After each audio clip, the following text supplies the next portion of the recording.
जैसे कि मैंने पिछली वीडियो में बताया है, हर्षद मेहता की पत्नी ज्योति मेहता ने हर्षद के जाने के बाद 20 साल बाद चुप्पी तोड़ी है।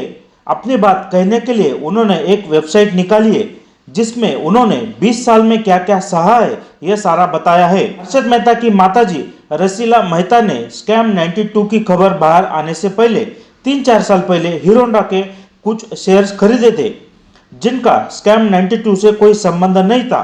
फिर भी स्कैम 92 की खबर बाहर आने के बाद सीबीआई आईटी डिपार्टमेंट ने हर्षद मेहता परिवार के सारे सदस्यों की सारी संपत्ति जब्त कर ली थी, जिनमें रसीला मेहता भी शामिल थी।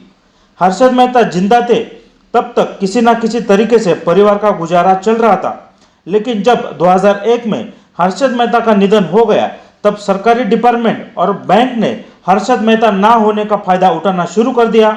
हर्षद मेहता और परिवार पर उन्होंने झूठे आरोप लगाए और उनको सताना शुरू कर दिया था। हर्षद मेहता की माताजी वयस्क थी, उम्र के साथ वो बीमार भी रहती थी।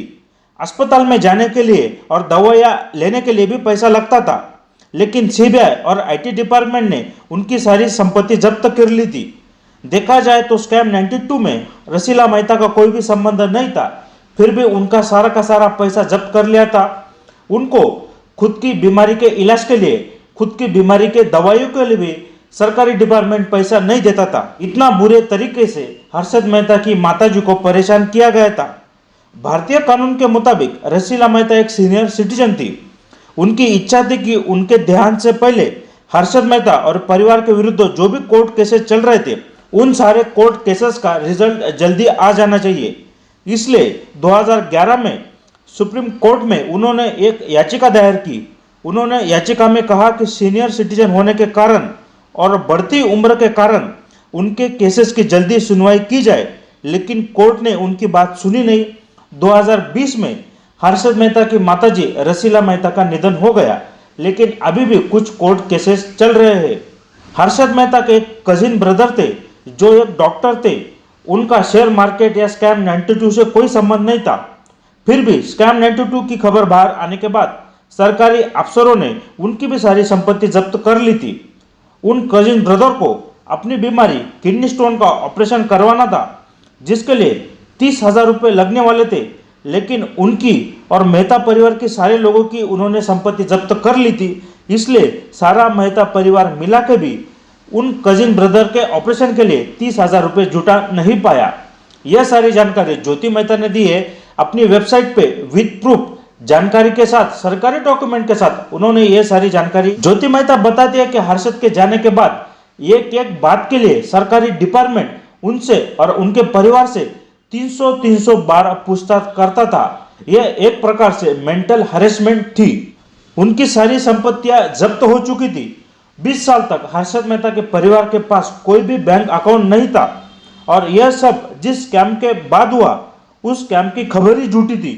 स्कैम 92 की खबर में जो बताया गया था, हर्षद ने एसबीआई से पैसे लिए थे जो उन्होंने लौटाए नहीं थे, लेकिन स्कैम 92 की खबर आने से 4 दिन पहले यानी 18 अप्रैल को हर्षद मेहता ने एसबीआई के सारे पैसे लौटा दिए थे और ऊपर से 22 करोड़ रुपए भी दिए थे।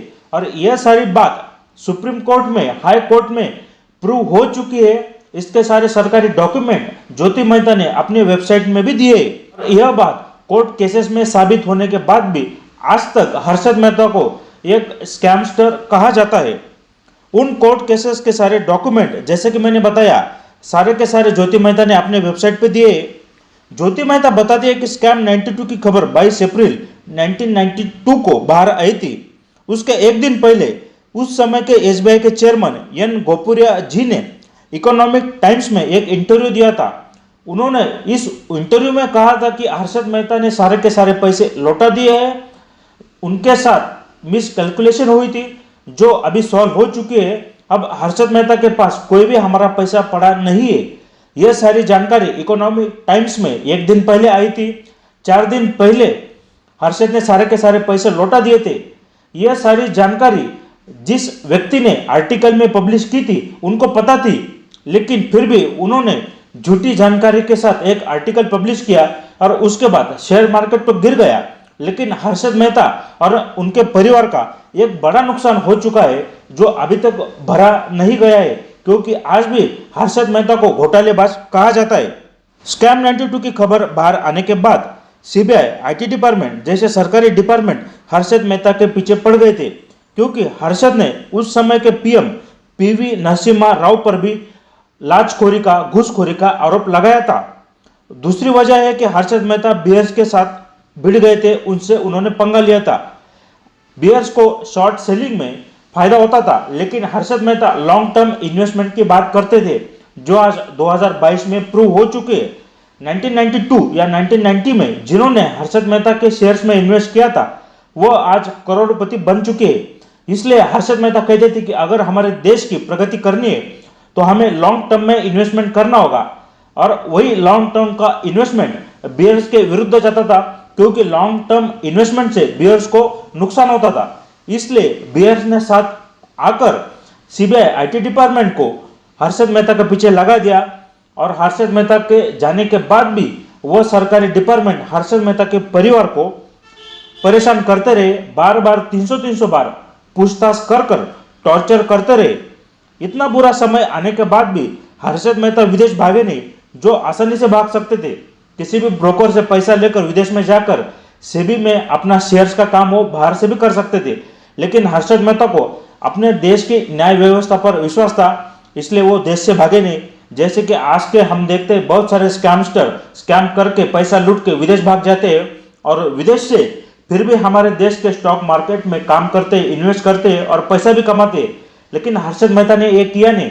हर्षद मेहता अपने देश में ही रहे, उनको न्याय व्यवस्था पर विश्वास था। फिर भी उस न्याय व्यवस्था का विश्वास, हर्षद मेहता की ये जो घटना है, जो ज्योति मेहता हमें वेबसाइट पर बताती है, उससे यह विश्वास थोड़ा बहुत हमारा डगमगा जाता है। हर्षद मेहता का पैसा दिखाना भी एक तरीके से उनका दुश्मन बन चुका था। अच्छे कपड़े पहनना, बड़े बंगले में रहना। उस समय उन्होंने 45 लाख की लेक्सस गाड़ी खरीदी थी। उस गाड़ी की वजह से सारी मीडिया की, सरकारी अफसरों की और खासकर बियर्स की नज़र उन पर जड़ गई, और इसकी वजह से भी लोग हर्षद मेहता के विरुद्ध काम करने लगे थे। तो हर्षद मेहता के बारे में बहुत सारी जानकारी ज्योति मेहता ने अपने वेबसाइट पे दी है, जो आगे आने वाली वीडियोस में मैं आपको बताने वाला हूँ। इसके पहले भी हर्षद मेहता के ऊपर मैंने बहुत सारे वीडियो बनाए हैं, जो आप मेरे चैनल पर देख सकते हैं। उसमें भी मैंने बहुत सारी जानकारी शेयर की है, आगे भी इन द फ्यूचर में शेयर करने वाला हूँ। इसलिए आपसे दरखास्त है, अगर ये वीडियो आपको अच्छा लगता हो तो वीडियो को लाइक कीजिए, चैनल को सब्सक्राइब कीजिए, बेल आइकॉन को प्रेस कीजिए, और हो सके तो इस वीडियो को अपने फेसबुक, व्हाट्सएप ग्रुप पर भी शेयर कीजिए। अगर सारे वीडियो आपको अच्छे लगते तभी आप चैनल को सब्सक्राइब कीजिए। अगर वीडियो अच्छे नहीं लगते फिर सब्सक्राइब मत कीजिए, चैनल को डिसलाइक कीजिए। लेकिन अच्छे लगते तो आपका सपोर्ट करना भी बनता है, क्योंकि हर्षद मेहता के बारे में बहुत सारी जानकारी ज्योति मेहता ने दी है, जो इंग्लिश में है। उसे ट्रांसलेट कर आपको मुझे आगे आने वाले वीडियोस में बताना है, इसलिए चैनल को जरूर सब्सक्राइब कर लीजिए। यहाँ तक वीडियो देखने के लिए धन्यवाद। जय हिंद, जय भारत।